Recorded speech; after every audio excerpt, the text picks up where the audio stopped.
¿qué tal amigos de Generación Pro? ¿Qué tal va su viernes? Por fin de semana, entonces disfrútenlo mucho. Aquí en la cabina ubicada en el Senado de la República ya estamos preparados para llevarles este programa de y para los jóvenes, que de hecho en unos momentos más vamos a conocer a nuestros 4 invitados de hoy.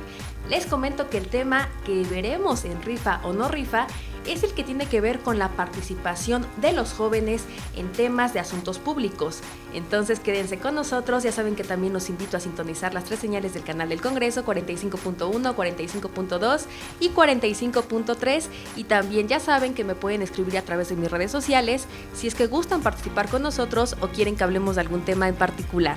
Estoy como @PaolaMezcua. Y ahora sí, vamos a conocer a nuestros invitados. Hielo, rompiendo, hielo, rompiendo,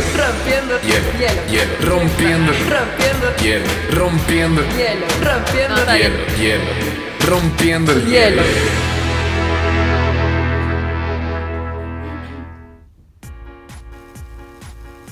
En esta ocasión tenemos nuestros 4 invitados, que son Diego, Mariana, Alonso y Regina. Muchas gracias a los 4 por estar con nosotros este día.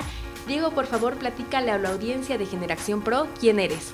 Hola, ¿qué tal? Soy Diego Mayén Bosch, tengo 23 años, actualmente estudio Derecho en el ITAM y trabajo en la Secretaría de Relaciones Exteriores y me apasiona el derecho internacional, la verdad, así como temas legislativos como los que se tocan en el Senado. Muchas gracias. Mariana, platícale por favor a la audiencia de Generación Pro, ¿qué es lo que te motivó a participar con nosotros este día? Bueno, yo soy una gran aficionada del legislativo en general, entonces creo que es importante que los jóvenes también nos encontremos en espacios para debatir los problemas que nos aquejan y también formular soluciones en conjunto, ¿no? Siempre tomando en cuenta distintos puntos de vista. Muchas gracias.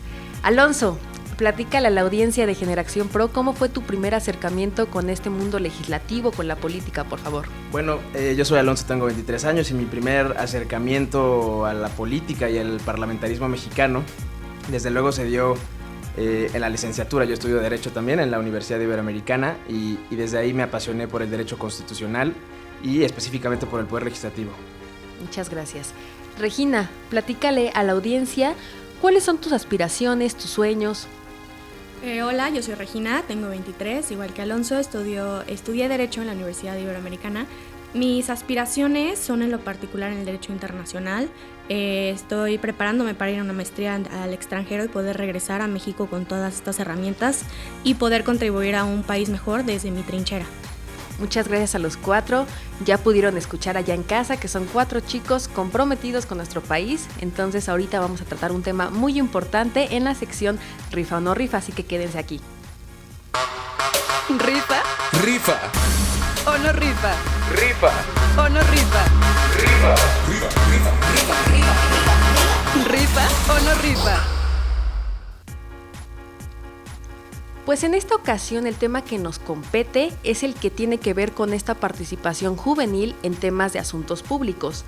Entonces sabemos que México tiene una gran capacidad de jóvenes, que somos 30.7 millones de jóvenes más bien, que corresponde al 24% de la población total. O sea, somos muchísimos. Entonces, sabiendo esta importancia, esta capacidad que somos de jóvenes, es necesario que se pueda regular, hacer alguna reforma adicional para que se garantice que estos jóvenes participen en estos temas tan importantes. Por ello, aquí en el Senado de la República recientemente se aprobó que se pueda reformar los artículos 15 y 15 bis de la Ley del Instituto Mexicano de la Juventud. Esto con el fin de que se pueda integrar el Consejo Ciudadano del Instituto Mexicano de la Juventud por 20 personas jóvenes y que los géneros, el femenino y el masculino, sea de forma equitativa. Esto es con el fin de que se puedan involucrar en estos temas. Entonces, Mariana, ¿por qué consideras que es necesario que los jóvenes participen? Ya decíamos que hay una gran capacidad de ellos, pero ¿por qué otro motivo es necesario incentivar esta participación? Creo que los jóvenes debemos involucrarnos más en la vía pública porque, y digamos, históricamente los jóvenes no suelen ser muy participativos electoralmente y eso implica que desde el poder no se nos ve necesariamente con el capital político que de hecho representamos o que deberíamos representar. Entonces, creo que para empezar es complejo hablar de los jóvenes, porque a mí no me queda del todo claro que haya realmente una identidad joven en México. Y tal vez habría que empezar por ahí, ¿no? Reconocernos como jóvenes y saber cuáles son los problemas y las causas y las banderas que queremos representar, digamos, generacionalmente, por así decirlo. Y sí, creo que básicamente es eso. Ok. ¿Quién quiere participar? Alce la mano. Ok, Diego, por favor platícanos, ¿para ti qué significa que los jóvenes se puedan involucrar en esos asuntos? Bueno, el que se pueden involucrar, creo que hay dos vías en las que se pueden hacer. Una es por una participación directa, un ejercicio de democracia directa, que sea por medio de las votaciones, por ejemplo. Sin embargo, creo que hay muchos ejercicios de participación indirecta que también son igualmente importantes y que se tienen que tomar en cuenta, ¿no? Uno de los, creo que, aciertos más grandes que hemos visto en las últimas épocas es el presupuesto participativo, en donde está abierto para que no solamente personas mayores de edad, sino aquellos que también están por debajo de los 18 años puedan incluirse en este tipo de dinámicas y puedan aportar a la sociedad, ¿no? Y además, bueno, en sus colonias, que específicamente el entorno que les rodea y que les afecta directamente. Ok. Alonso, normalmente se dice que los jóvenes somos como apáticos en la política, que no nos gusta participar, pero luego también se dice que somos muy innovadores, que tenemos ideas frescas. Además de eso, ¿qué crees que los jóvenes puedan aportar en esta involucración de los temas públicos? Bueno, yo creo que los jóvenes tenemos todo que aportar, y tenemos todo que aportar porque yo creo, y sonará un poco extraño, inclusive arrogante para la audiencia que nos escucha, pero yo creo que hoy por hoy los jóvenes deberíamos estar tomando, si no todas las decisiones, al menos la mayoría. ¿Por qué? Porque las políticas que hoy se siembran, las cosecharemos nosotras y nosotros como generación y enfrentaremos las consecuencias que ello implique en su totalidad. Es por eso que, más allá de cómo podemos aportar, tenemos que dejar de preguntarnos si debemos o no aportar. Tenemos que aportar y no aportar, sino tomar las riendas, diría yo. Y la manera de aportar, digamos, soltando un poco esta apatía e incursionándonos en la reacia convicción de cambio, es precisamente trazando los puentes para que los jóvenes genuinamente puedan ingresar a este tipo de instituciones públicas, de discusiones públicas, que nuestra voz haga eco en la discusión pública en general. Ok. Regina, entonces, ¿cuáles consideras que son las consecuencias si estos jóvenes no aportan a estos asuntos públicos? Justamente como hemos estado comentando, los jóvenes somos el futuro del país. Entonces tenemos que hacer una política que sea sostenible, es decir, no resolver un problema de hoy, sino resolver el problema de hoy viendo hacia el mañana. Y nosotros somos el mañana. Nosotros debemos de participar y debemos de tener esta voz y este voto dentro de las políticas públicas, porque a fin de cuentas el país que nos dejan es a nosotros. Y nosotros tenemos esta, se podría decir, como obligación moral con respecto no solo a nuestros colegas jóvenes y a los que vienen después de nosotros, sino también con el futuro. Entonces, es por ello que considero que los jóvenes sí tenemos, como justamente como comentaba Alonso, esta necesidad de ser escuchados y de poder tener más espacios para poder compartir nuestras ideas y dar soluciones que, justamente como decías, pueden ser innovadoras, y creativas. Ok, entonces los 4 consideran que la iniciativa rifa, ¿o no rifa? Ok, Mariana. Yo creo que rifa mucho, pero me gustaría también decir que me parece injusto que piensen que los jóvenes no participamos. Creo que el tema es que tal vez no participamos institucionalmente, porque claro, si cualquier persona va a una marcha, va a ver que el 90% de las personas que están ahí son jóvenes, y que las pintas que hacemos cuando marchamos son hechas por jóvenes y por nuestras causas. Entonces creo que hay que pensar desde el poder cómo es que los jóvenes están concibiendo su relación con el gobierno y con el Estado, y eso implica, por ejemplo, que si la policía te criminaliza, pues probablemente no quieras involucrarte en asuntos públicos, ¿no? Y acercarte al aparato estatal. Entonces creo que también es importante reconocer que no toda la participación política es institucional, y ahí está Greta Thunberg, digo, no tiene tal vez un curul, ¿no?, en Suecia, pero vaya que participa en asuntos públicos. Entonces sí, lo público no está circunscrito a lo institucional o a lo legislativo. por lo general siempre ha sido como el discurso ese, ¿no? Que los jóvenes somos apáticos, pero también cabe destacar, mencionar que incluso aquí en el Senado pues ya se aprobó que cada año se está abriendo el Parlamento Juvenil justamente para que puedan estos jóvenes pues incentivar más en esto y justamente destacar cuáles son como las necesidades más fuertes, más importantes que se tienen que atender.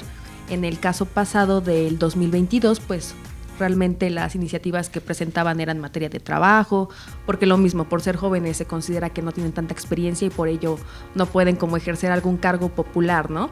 Entonces ahorita que ustedes comentan eso también, pues se nota que sí les interesa la política, que sí les interesa los asuntos de su país, pero obviamente también hay que tener en mente que bueno, necesitaríamos también garantizar que los jóvenes estén pues representándonos en un curul, en un escaño. Ojalá que próximamente se pueda lograr, ¿no? Y bueno, esto fue parte de lo que escuchamos de estos 4 invitados para hablar acerca de estos temas públicos. Ahora vamos brevemente a un corte para seguir con la siguiente sección, que es Crush Legislativo. Gracias por continuar con nosotros aquí en Generación Pro, el programa juvenil de Radio Congreso. Nos encontramos con 4 invitados para hablar acerca, ahora en esta sección particularmente, del crush legislativo. Ustedes en casa pues ya saben de qué se trata, saben que básicamente nos interesa saber quién es el crush que los inspira, más allá de sus gustos personales, físicos, eso pues lo pueden dejar a un lado ahorita, chicos, ¿vale? Ahorita muy constitucional todo, por favor, institucional. Entonces, Mariana, ¿nos quieres decir quién es tu crush? Sí, yo me le voy a declarar a Patricia Mercado. Pues nada, me encanta su trayectoria, me parece increíble que haya salido de la sociedad civil, ¿no? Que haya forjado toda su carrera legislativa en torno a agendas, que ha sido sumamente consistente, que es receptiva con la ciudadanía. También habla bonito, que eso siempre ayuda, ¿no? Pero sí, yo creo que Patricia Mercado es mi crush legislativo. Yo creo que más que hablar bonito, pues trabajan bien. Sí. Y en este caso yo creo que los que han venido a participar y que nos dicen que también su crush llega a ser Patricia Mercado, señalan mucho la iniciativa de Vacaciones Dignas, entonces creo que eso enamora, ¿no? Sí, creo que ella es la que entiende que es un estado de bienestar, ¿no? Y aunque estemos un poco lejos, creo que con más legisladoras como ella, sin duda podríamos acercarnos mucho más. Bueno, ahorita están, yo creo que acá arribita, no están tan lejos. Bueno, ojalá no me hayan escuchado, ¿no? Claro que sí, porque sintonizan la señal, ¿eh? Ok, ¿quién más quiere comentarnos su crush? Regina, por favor. Mi crush legislativo es Belisario Domínguez. Desde que uno entra a la escuela y aprende las cuestiones básicas de historia de México, Belisario Domínguez es uno de los personajes que más resalta. En 2013, de hecho, fue el año de Belisario Domínguez. Y es toda su lucha a favor de la libertad de expresión y que inclusive le costó la vida en un país apenas post-revolucionario, en pleno desarrollo y evolución social. El hecho de que él haya tenido toda esta lucha a favor de la libertad de expresión creo que es una imagen y es un modelo a seguir, inclusive casi 100 años después. O sea, tenemos que tener bien en mente que la libertad de expresión lo es todo en una democracia. Y Belisario Domínguez realmente es de esas figuras mexicanas que más lo representan. Ok, ¿cuáles crees que sean los 3 aspectos más representativos de este personaje de Belisario Domínguez? Primero que nada, el hecho de que fuera de Chiapas. Creo que al ser de una comunidad en la cual no es una urbe, o sea, Chiapas, Guerrero, Michoacán siempre ha sido como los estados que menos han tenido oportunidades económicas o desarrollo por la misma, tienen otra completa percepción de la realidad, están mucho más apegados a ciertos problemas que tal vez no se ven tanto en ciudades grandes. Esa es una de las cuestiones, yo creo que su contexto social lo determina muchísimo. La segunda es justamente esta lucha, es muy famoso el discurso que le hizo a Victoriano Huerta, el cual le costó la vida, pero a fin de cuentas este discurso es enigmático, en la lucha por la libertad de expresión. Y el tercer punto yo creo que sería precisamente como el legado que nos dejó, como siendo una democracia reciente pudimos ir trabajando poco a poco. Se crearon movimientos sociales muy fuertes desde el 68, etcétera, por la libertad de expresión, y justo él es un legado que hasta hoy sigue siendo de gran importancia en esta lucha y que ha inspirado a muchas organizaciones no gubernamentales. pues es tan importante y tan representativo que incluso aquí en el Senado tenemos el Instituto de Investigación Belisario Domínguez, entonces pues yo creo que allá en casa ya tienen un poquito más de contexto de quién es este gran personaje. ¿Quién más les da la mano? ¿Alonso? Ok. Bueno, mi crush legislativo no puedo dejar de mencionar a dos mujeres que admiro profundamente, que impulsaron una agenda en pro de los derechos humanos y desde luego en pro de los derechos de las mujeres. Laura Rojas y Marta Tagle son mujeres que la legislatura pasada hicieron un trabajo excepcional. Como legisladoras representaron, yo creo que a muchas personas, especialmente a muchas mujeres y sobre todo muchas mujeres jóvenes, porque su visión se adapta a nuestra visión de futuro, de derechos, de progreso y de reconocer la libertad de cada una de las personas. Ok. ¿Y cómo podrías decir que a ti te ha inspirado? ¿Que es por ella eres el Alonso que eres hoy? Bueno, por una parte a Laura Rojas le admiro mucho, su capacidad argumentativa y discursiva siempre fue impecable. También tenía una madurez política que la caracteriza. Cuando condujo los trabajos desde la mesa directiva en su presidencia, me parecía que la Cámara, al menos, insisto, desde la mesa directiva contemplaba un orden implacable, ¿no? Con mucho respeto a todas las fuerzas políticas y a la pluralidad ideológica. Y bueno, Marta Tagle me ha inspirado mucho a que, inclusive dentro de las propias dinámicas internas de los partidos políticos, se luche contra quien se tenga que luchar, defendiendo siempre los ideales, ¿no? Y jamás renunciar a los valores con los que se ingresa al Parlamento mexicano y con los que se trabaja a lo largo del ejercicio del cargo. Ella siempre defendió, insisto, inclusive adentro de su propio partido, su manera de pensar, y eso, pues bueno, la libertad ideológica no tiene precio. Ok, ya lo escucharon, siempre es importante tener bien claros los ideales porque al fin y al cabo así es como se hacen las leyes y cómo se va a regir este país, entonces muy buen ejemplo de crush. Diego, por favor. Claro que sí. Mi crush legislativo tendría que decir que es Santiago Krill. La verdad es que como abogado es una figura a la cual yo admiro mucho, por supuesto, por toda su carrera como constitucionalista. La verdad es que se me hace un abogado de clase que vela por los derechos humanos de las personas y que lo podemos ver una y otra vez en la Cámara, ¿no? Y ahora que fue como presidente aún más, ¿no? Sus argumentos que presenta siempre están dedicados a eso, a la protección de los derechos, a la protección de la división de poderes, como pudimos ver hace poco en el video que presentó. Y bueno, la verdad es que sí ha sido una figura a la cual me ha inspirado en mi carrera, sobre todo porque soy sumamente admirador de, bueno, y creo fielmente en la protección de los derechos humanos desde un estrato constitucional. Entonces, sí, yo creo que Santiago Krill, sin lugar a dudas, sería mi crush legislativo. Ok, y bueno, también conocemos que tiene una gran trayectoria. Ahorita pues está, como dices, de presidente de la mesa directiva ya en diputados, también fue secretario de Gobernación, exacto. Entonces, pues un gran ejemplo de los cuatro obviamente 5 con los 2 que dio Alonso son grandes referentes de lo que es ser mexicano y preocuparte por el país. Y ahora vamos con la siguiente sección de Generación Pro. Zona Fandom. Zona Fandom.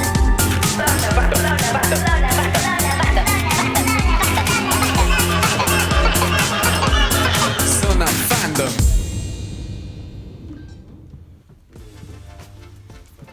Ahora en esta sección lo que vamos a hablar es básicamente, pues ya saben, ¿no? Las críticas, las observaciones, las recomendaciones incluso de este modelo legislativo y parlamentario actual. Con esto pues nos referimos a cómo se hacen las leyes, cómo se vota, cómo es que se manda una cámara revisora, luego se regresa a la cámara de origen e incluso cuando ya por fin se aprueba, pues que el titular incluso también la presenta, la publica en el Diario Oficial de la Federación.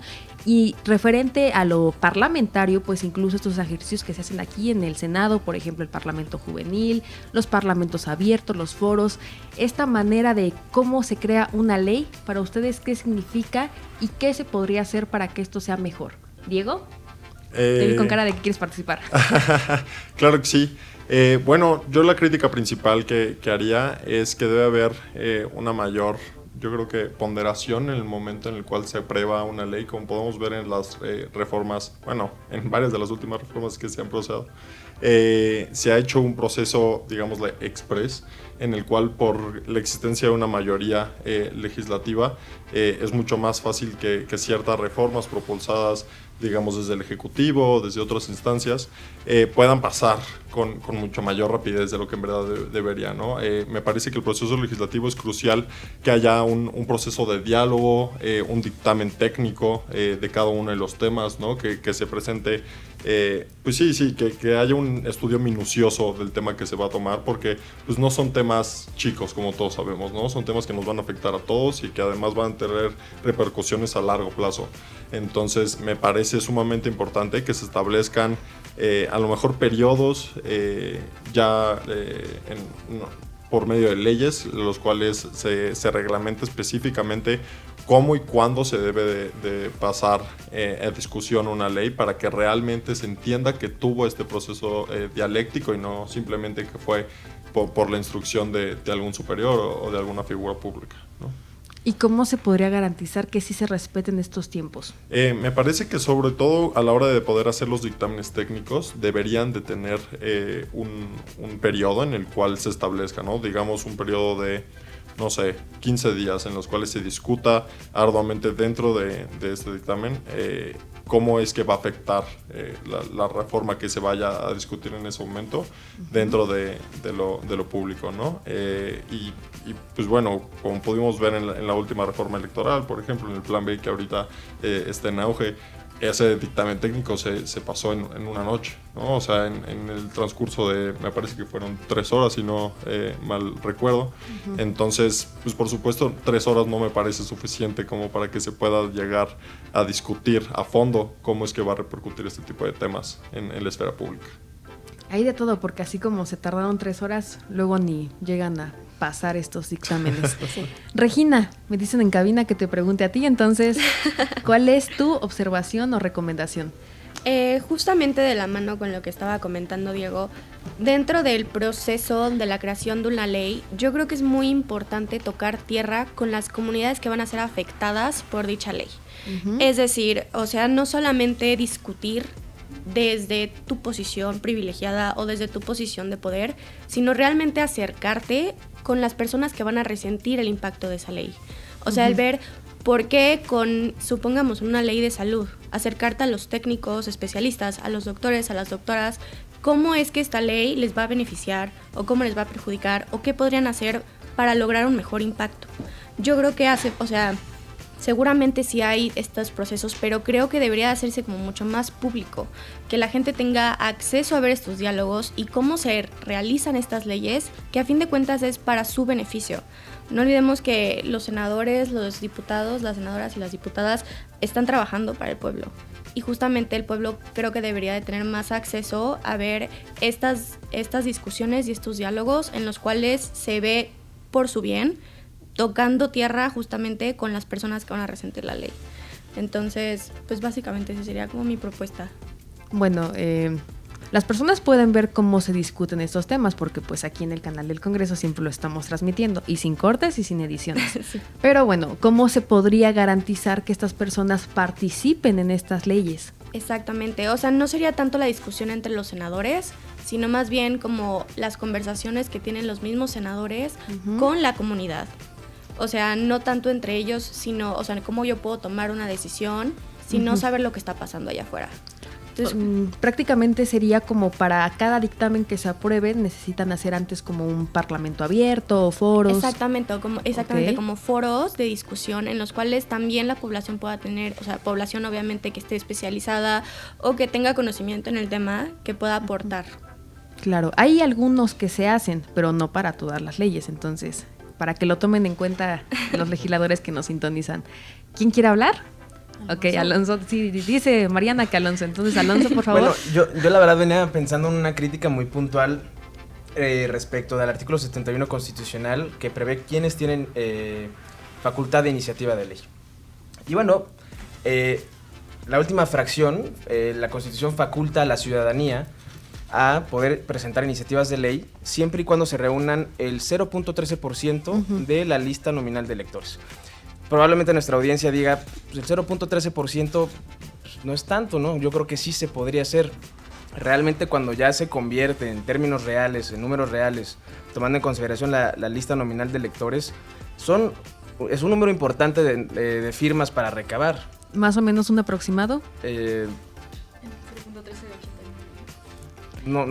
un programa anterior habíamos como comentado que incluso asociaciones civiles pues hacen como esta recolección de firmas para presentar algún proyecto y que más o menos entre 500 a 1500, pero pues obviamente nosotros no somos abogados.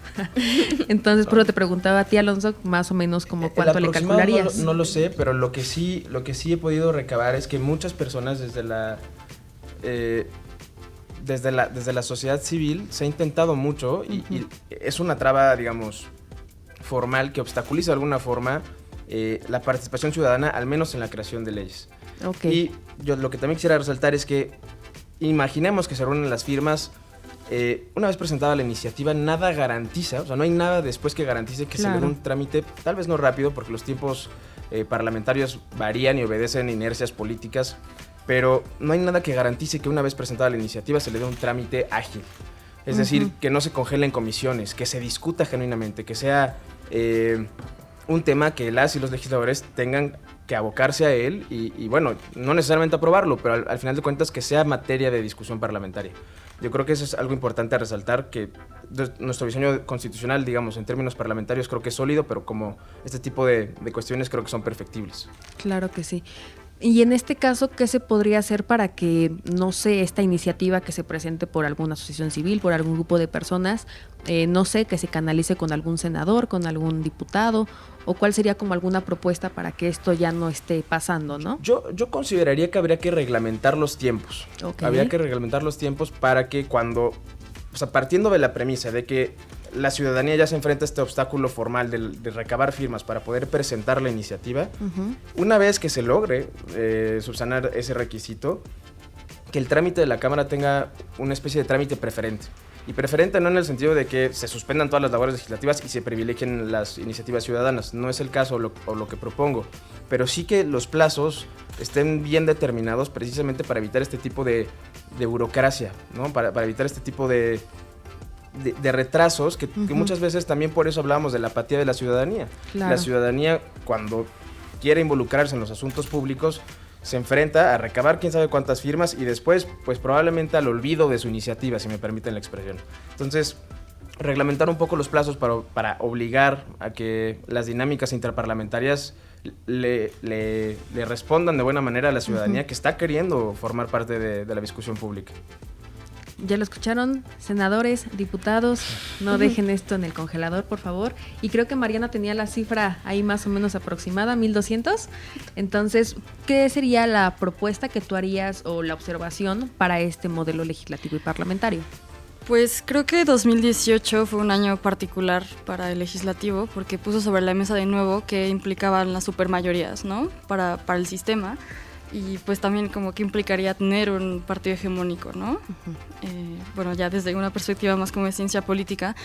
Entonces, yo creo que la Constitución en México es muy fácilmente reformable y habría que poner mayores candados legislativos para evitar que esto sea así, ¿no? Porque creo que una democracia sana no puede estar pasando leyes a modo, mucho menos reformas constitucionales. Entonces, supongo que un poco eso. Y también, vamos, si el viento actual sopla hacia los ejercicios participativos, ¿no? Ciudadanos más directos, como las consultas populares, bueno, pues hagámoslo sobre cosas que sí importan, como las reformas constitucionales. Entonces, claro, pues eso. O sea, si quieren hacer una reforma constitucional, deberían, en primer lugar, incurrir en un costo, tanto político como económico, de hacer una consulta, ¿no? Y una especie de referéndum para que la ciudadanía, de hecho, también dé su bendición sobre la reforma constitucional, porque no puede ser, ¿cuántas llevan? Ustedes son abogados, 700 y cacho. Bueno, pues más de 900 comentaba Regina. Pues no sé, algo que se ha remendado 900 veces, yo no sé si es la misma Constitución que nos legó el proceso revolucionario, ¿no? Pero, en fin, esa es mi propuesta. Perfecto, pues ya escucharon ustedes en casa estas observaciones tan importantes y que hay que tener mucho cuidado porque estas iniciativas que se están aprobando a modo es el las palabras de Mariana, pero son muy reales. Entonces, pues considerar esto, considerar los tiempos y considerar claramente a la ciudadanía, a los involucrados en estos temas para que se puedan aprobar y sobre todo crear estas leyes. Ahora vamos a un corte rapidísimo y regresamos con la siguiente sección donde los 4 invitados nos platican acerca de sus iniciativas. Y continuamos aquí en Generación Pro. Ahora vamos a hablar acerca de las propuestas, las iniciativas que los 4 invitados de hoy tengan referente a las problemáticas, a las situaciones, circunstancias que vivan en su comunidad. Hay muchos casos, sabemos que México no es perfecto a pesar de tener paisajes tan impresionantes. Entonces, sabiendo esto, ¿cuál sería el contexto que viven en su comunidad y cómo lo podrían solucionar de acuerdo a una iniciativa que nos van a comentar ahorita? Diego, por favor. Sí, claro que sí. Bueno, la iniciativa que a mí me gustaría comentar es el punto de la interseccionalidad en la participación ciudadana.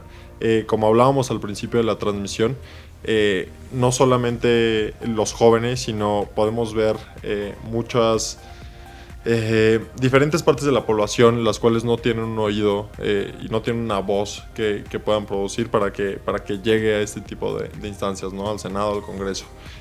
Por lo tanto, se han propuesto algunas iniciativas en los últimos años, como podemos ver las cuotas de género, las cuales ayudan a que las mujeres puedan tener una voz dentro de este tipo de instituciones. Sin embargo, creo que no solamente es necesario el que establezcamos, o bueno, que pongamos el punto en las cuotas de género, ¿no? Como podemos saber, dentro de la academia últimamente está en boga este tema de interseccionalidad, en el cual critica el hecho de que este tipo de cuotas, por ejemplo, de las cuotas de las mujeres, sobre todo dan voz a ciertos segmentos de la población, las cuales se consideran privilegiadas, ¿no? Pensemos, digamos, en mujeres blancas de una sección económicamente alta, ¿no?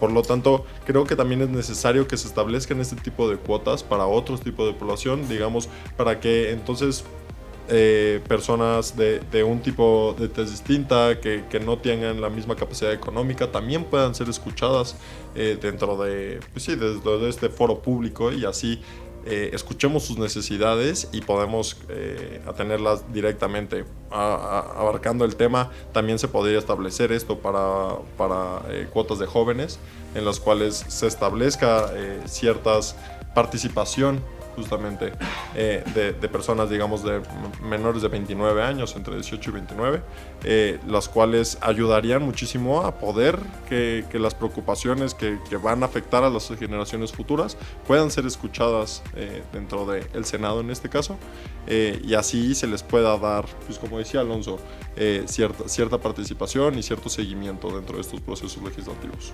Ok, bueno, cabe comentar ahorita que hiciste el comentario de las cuotas de género, nada más para que lo tengan como datito general ahí en casa, pues incluso la 65ª legislatura, que es de la paridad, la inclusión y la diversidad, pues hicieron estas modificaciones para que se pudiera garantizar que fueran 250 diputados, 250 diputadas y también pues 96 y 96 senadoras y senadores.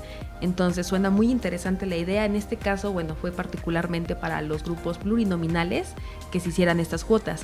Esta que me estás comentando referente a la intersexualidad. Interseccionalidad, perdóname la palabra. ¿Sería también para los pluris? Sí, también se podría incluir los plurinominales y así pues garantizar el que ciertos segmentos de la población estén representados. Al final y al cabo, ese es el propósito de los plurinominales, ¿no? El representar directamente a una población que no necesariamente tiene la voz por medio de la segunda mayoría, ¿no? Entonces, este sería una herramienta que se podría utilizar perfectamente para incluir este elemento de interseccionalidad dentro del Senado y así abrir el foro para que nuevas voces puedan ser escuchadas dentro de la discusión pública. Claro, hay que recordar que México lo hacemos todas y todos, entonces esta propuesta suena muy interesante para que se garantice que realmente se escuche la voz de todas y de todos. ¿Quién más quiere decir su iniciativa? Ok, mira, Regina, pensé que no, pero no te veía muy decidida, pero a ver cuál es. Justamente estuve pensando cuando mencionaste lo de tu comunidad en particular. Yo soy de Acapulco, Guerrero. Nací y crecí ahí, estuve ahí hasta los 18 años. Y algo que creo que es muy preocupante en particular en el estado es el trabajo infantil. Este tema es algo que acecha muchísimo y sobre todo al ser en las zonas turísticas, los Claro niños, que sí. ves muchísimos niños en la calle y en la playa trabajando. ¿Y por qué se da esto? Hay un documento que se llama Los Acapulco Kids, que fue escrito en el 2008 por Alejandro Almazán, en el cual relata las historias, o sea, porque entrevista a niños, ¿por qué te saliste de la escuela? ¿Por qué te saliste del DIF y te metiste a trabajar, inclusive si tus condiciones laborales eran terribles? Y los niños realmente prefieren estar afuera en la calle que estar en el DIF de Guerrero. Entonces mi propuesta legislativa sería en particular reformar el DIF, ver qué está pasando, por qué los niños no se sienten ni seguros ni cómodos y prefieren enfrentarse a una vida en la calle con los peligros que conlleva en lugar de quedarse en el DIF y seguir sus estudios. Entonces sería particularmente eso, como que Guerrero y los diputados y las diputadas de Guerrero se metieran a ver y vieran este problema en particular, qué está pasando con el DIF y por qué no está funcionando, porque ya llevamos tantos años en los cuales vemos que el trabajo infantil no, en lugar de ir ser menor, va creciendo constantemente. Entonces creo que esa sería como mi propuesta, el que realmente se alleguen de personas conocedoras del tema y que puedan reformar para terminar con el trabajo infantil y terminar, obviamente, evitar que los niños terminen en situaciones de crimen organizado, porque muchas veces por la falta de dinero y por no encontrar, aunque sea un trabajo informal, terminan trabajando en estos lugares y poniendo en riesgo su vida. A fin de cuentas, todo esto se podría mejorar si conjuntamente pudiéramos trabajar y hacer un DIF en Guerrero que sea mucho más integral y que realmente pueda ayudar a los niños. La verdad es que esta situación de que los niños trabajan no solamente en Guerrero, aquí en la Ciudad de México, en cada esquina vemos estas situaciones, sí. Entonces sí son lamentables, pero aquí mi duda sería, ¿cómo se podría reformar? O sea, ¿se necesitaría que los del DIF recauden a cualquier niño que vean trabajando en la calle para que le puedan dar este hogar? ¿O? No, sería un trabajo mucho más integral. Okay. Tendrían que tener desde el apoyo de psicólogos en los cuales, porque los niños no entienden que se está haciendo esto por su mejor, o sea, por su mayor beneficio. Entonces necesitas un trabajo integral desde las infraestructuras, atención médica, atención psicológica, que yo creo que es muy importante, y tener redes de apoyo mediante las cuales los niños puedan sentirse seguros y que vean al DIF como la mejor opción.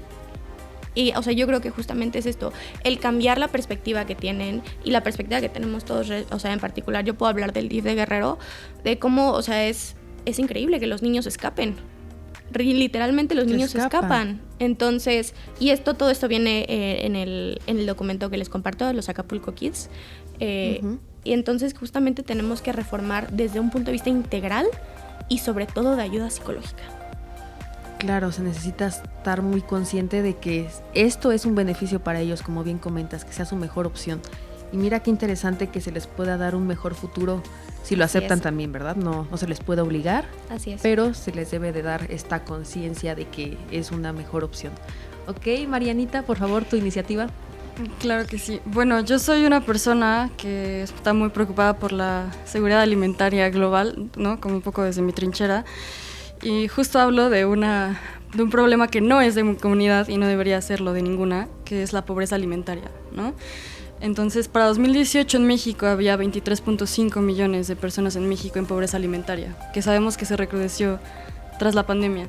Entonces, yo abogo por una perspectiva muy material de la política, porque por supuesto que hay que avanzar agendas progresistas y de estas nuevas identidades y al final también son parte integral, ¿no? de la dignidad humana, pero creo que tenemos que dar un paso atrás y encarar las cuentas pendientes que tenemos. Entonces no puede ser que la pobreza alimentaria vaya en aumento y no en descenso en 2023.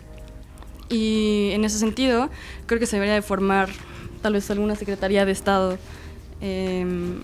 que se ocupe realmente de ese problema, ¿no? Porque incluso es una precondición pues esencial para una democracia sana. O sea, no podemos tener personas que sigan vendiendo su voto por comer, ¿no? Y también un sano comprometido involucramiento en la política depende de ya tener un montón de un piso mínimo, ¿no? Entonces creo que es una cuenta pendiente. Creo que es muy importante solucionar ese tema para que las demás desigualdades no se sigan acrecentando. Y pues son decenas de millones de personas en esa situación, entonces creo que es una crisis en realidad. Ok, ¿y cuáles son las causas que generan esta crisis? Pues los sistemas alimentarios son muy complejos, pero por ejemplo tenemos iniciativas, ¿no? Como CONASUPO, que ya tienen bastante tiempo. Creo que no están penetrando como deberían en las zonas rurales, particularmente, que son las que más sufren, ¿no? de esto. Y también es que tenemos problemas que son simultáneos y aparentemente contradictorios, como la obesidad y la desnutrición al mismo tiempo. Entonces creo que como país con tantos millones de diabéticos también, digo, es algo como que hay que atender ya, porque sobre todo para las infancias. Los primeros 5 años son esenciales para el desarrollo cognitivo de los niños, entonces necesitan alimentarse es esencial. Bien desde chiquitos. Sí, porque al final va a repercutir en su trayectoria vital cada día, entonces Claro. creo que es importante irnos a la alimentación. Y en este punto, ¿tu propuesta sería crear como un instituto tipo CONASUPO? Creo que sería crear una secretaría que lo viera desde bueno, además una secretaría implica mucho más recursos, ¿no? Pero que lo viera desde una perspectiva más interseccional, ¿no? Y también que pudiera llegar a todas partes y fortalecer los que ya tenemos, como CONASUPO. Entonces creo que particularmente es eso, garantizar el derecho a la alimentación de todos los mexicanos. Ok, muchas gracias porque, los mexicanos, como dices, es tan contradictorio. Luego hay mucha situación de desnutrición, pero al mismo tiempo también de que necesitamos hacer ejercicio y alimentarnos bien. Entonces, sí es algo que necesitamos tener en mente. Alonso, tu iniciativa, por favor. Sí, bueno, creo que para hablar de una iniciativa primero tengo que identificar el problema, hacer mención de este. Así es. Y el problema que identifico, al menos dentro de mi círculo cercano, dentro de mi comunidad como hombre, es naturalmente las estructuras machistas y cómo siguen permeando tristemente con mucha fuerza en mi generación y en las generaciones subsecuentes. Y bueno, la violencia machista tiene muchas caras y muchas formas. Nuestra chamba como hombres es trabajar las masculinidades para precisamente entender otra forma de ser hombre. Y bueno, yo por ello justo desde la perspectiva del poder legislativo, desde el parlamentarismo, creo que hay formas en las que se puede transformar esa realidad. Por ejemplo, muchas veces para atender las consecuencias de la violencia machista, aquí en el seno democrático legislativo se propone y se apela constantemente al punitivismo penal. Parece que con el punitivismo penal, con la tipificación de delitos, bueno, mejor dicho, la tipificación de conductas o el incremento de penas para ciertas conductas, pareciera que eso soluciona todo, cuando tristemente la evidencia pues demuestra lo contrario. No está funcionando y no lo va a solucionar. Yo por ello creo que también tiene que haber un esfuerzo institucional de cara a tratar de empujar una cultura adentro de las instituciones, porque el Estado al final de cuentas también muchas veces resulta cómplice de esta violencia sistemática y machista. Y dentro del propio el poder legislativo, así como se me ocurre, o sea, ya en la especie de la reforma en la ley orgánica de la Administración Pública Federal, por ejemplo, introducir una especie de protocolo que ya elaboró en su momento la Suprema Corte de Justicia de la Nación, en el caso de la Suprema Corte, para juzgar con perspectiva de género. Sería importante introducir eso, digamos, en la Administración Pública Federal, que fuera un principio rector, como lo son muchos otros, para llevar a cabo precisamente una conducción de la política pública con conocimiento de estos temas, ¿no? Con la sensibilización que implica la existencia, insisto, de un Estado patriarcal que desde luego genera violencias en todos los sentidos y en ultimada y más cruda instancia en contra de las mujeres. Ok, entonces, ¿cómo podría hacerse este cambio? O sea, lo que estás proponiendo es que se trabaje en conjunto con la Suprema Corte de Justicia de la Nación. No en la especie. Yo mencionaba la Suprema Corte de Justicia de la Nación como un punto de referencia, porque la Suprema Corte elaboró un protocolo que se tiene que seguir por todas y cada una de las personas que integran el Poder Judicial de la Federación en el desarrollo cotidiano de sus tareas. Entonces, yo propondría hacer un símil en la Administración Pública Federal, por ejemplo, ¿no? Donde haya una especie de cursos, hay una especie de de concientización respecto de cada funcionario y funcionario que integran la administración pública para que su trato al interior con sus pares en el propio funcionamiento de la administración, así como de cara a la ciudadanía, ¿no? Por ejemplo, pienso en, ya no forma parte del Ejecutivo, pero en las fiscalías tendría que haber una muy intensa sensibilización respecto a estos temas, porque las compañeras lo que denuncian es que cuando tratan de ir a elaborar una denuncia precisamente por algún tipo de agresión que han sufrido, son revictimizadas. Y eso es el Estado reproduciendo violencias y siendo cómplice, insisto, de toda esta violencia patriarcal. Sí, y claro. ese tipo de problemas no se solucionan aquí desde el Parlamento apelando a los códigos penales, tratando de aumentar las penas o de tipificar nuevas conductas. Yo creo que se tiene que cambiar un poco el chip y tratar de abordarlo desde otro punto de vista, donde también, insisto, y sobre todo se vaya enfocado a los hombres. Pues nosotros también somos actores principales, no principales, pero somos actores que de alguna forma tienen incidencia en este tipo de dinámicas y tenemos que encontrar otra forma de ser hombres.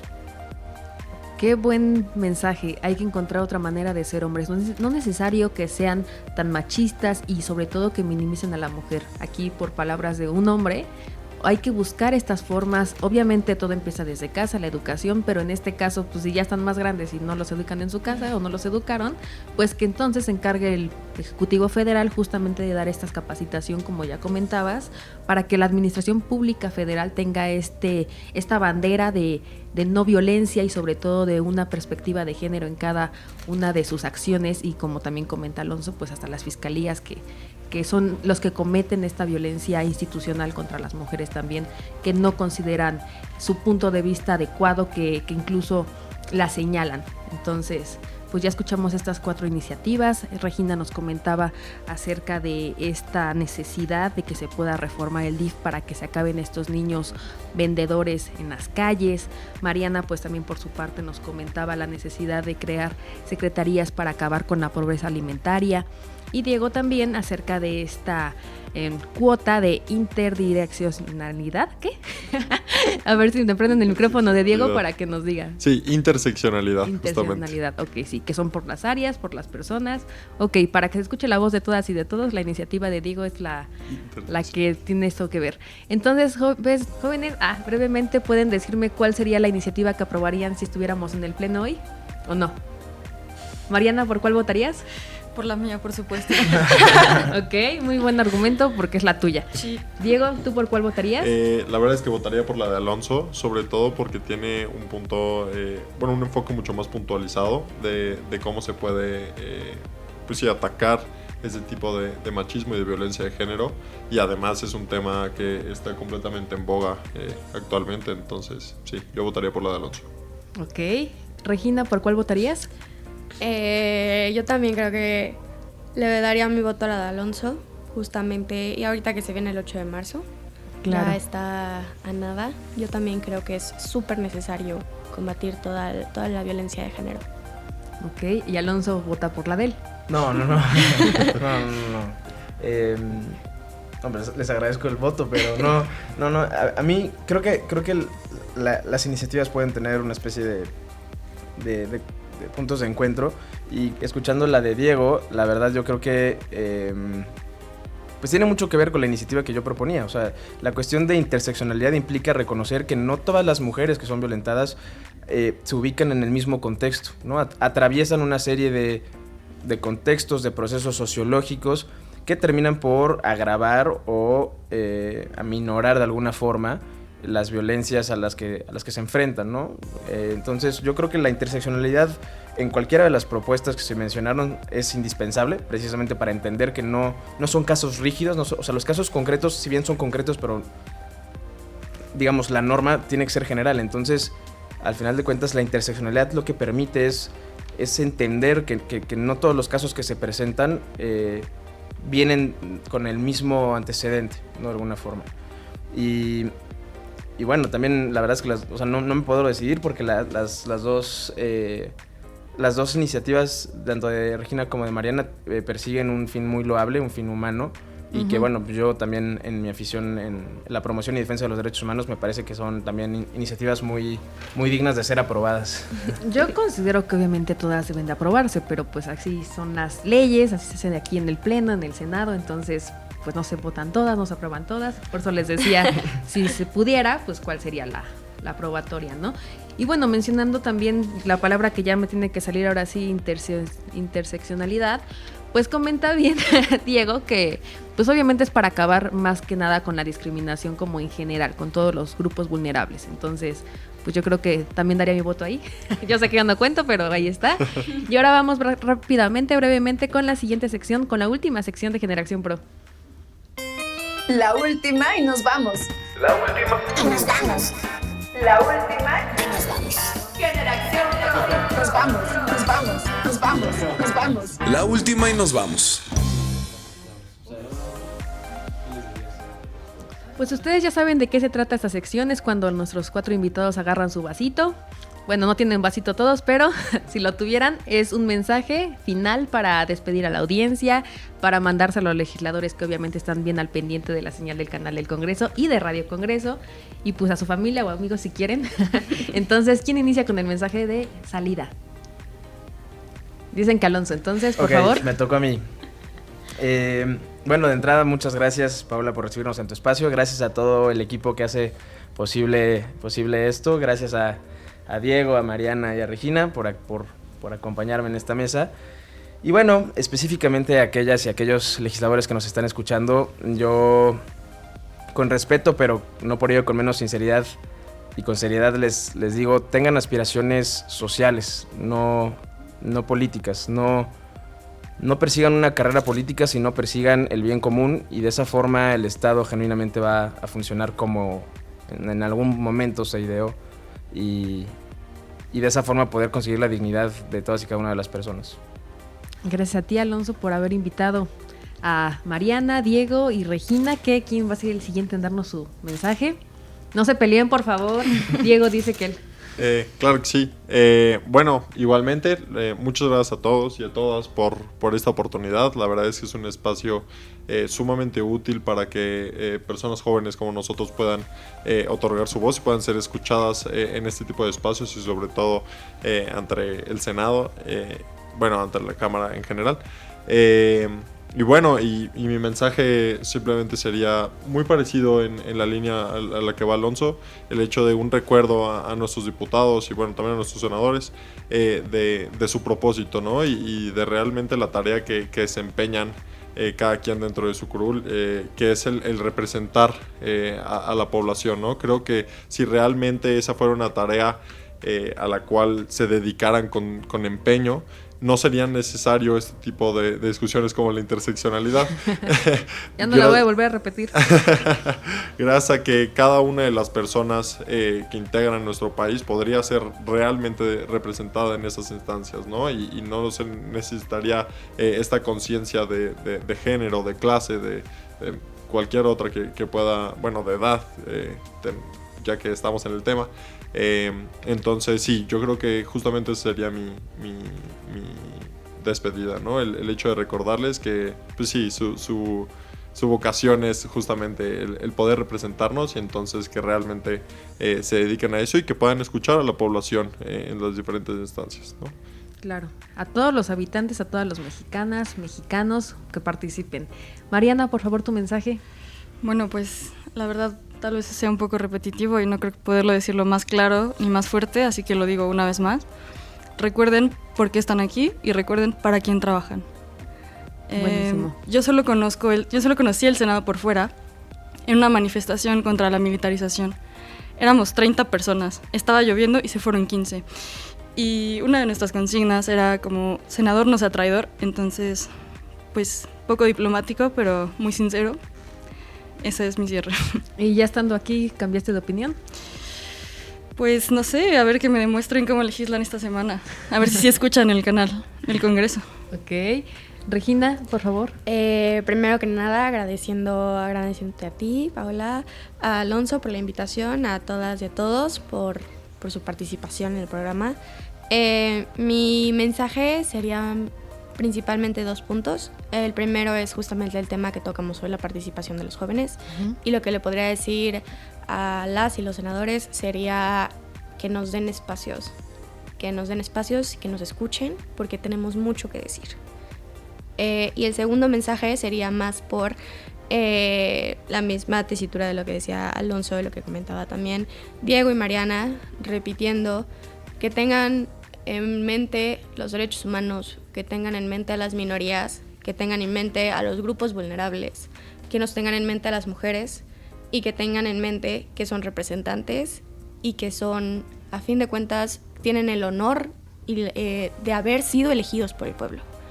Que se porten y que trabajen con el honor que eso merece, con la dignidad y con el empeño que su puesto merece, y que justamente trabajen y nos demuestren por qué los elegimos, por qué tomamos la decisión correcta, o todo lo contrario, por qué tomamos una mala decisión y qué debemos hacer como sociedad para no elegir ese tipo de personas. Entonces justamente, o sea, que no se olviden que es un cargo público y que trabajan para nosotros. Ya lo repitieron los 4 invitados, y también yo, no se olviden que el pueblo pone y el pueblo quita. Entonces, a contar la participación y la voz de todos, por favor. Y bueno, ya también saben ustedes que les agradezco mucho a los 4 por haber participado, Diego, Mariana, Alonso y Regina, y también agradecerle al equipo de producción, ya que este programa no sería posible sin ellos. En la producción tenemos a Liliana Hernández, Lulú Ruiz, en los controles a Cassandra Guzmán, a nuestros amigos de redes sociales también les agradecemos, Diana Piña, Agustín Cervantes y también a Saed Coronado y a nuestra colaboradora de Servicio Social Camila Altamirano, y por supuesto, como en cada programa de Generación Pro, también le agradecemos al director, el licenciado Eduardo Fernández, ya que hace posible este tipo de espacios. Para mí, saben que siempre es un honor, un gusto estar con ustedes, y les deseo excelente fin de semana y que tengan un excelente también mes. Ya estamos iniciándolo, así que les vaya muy muy bien y nos vemos en la próxima.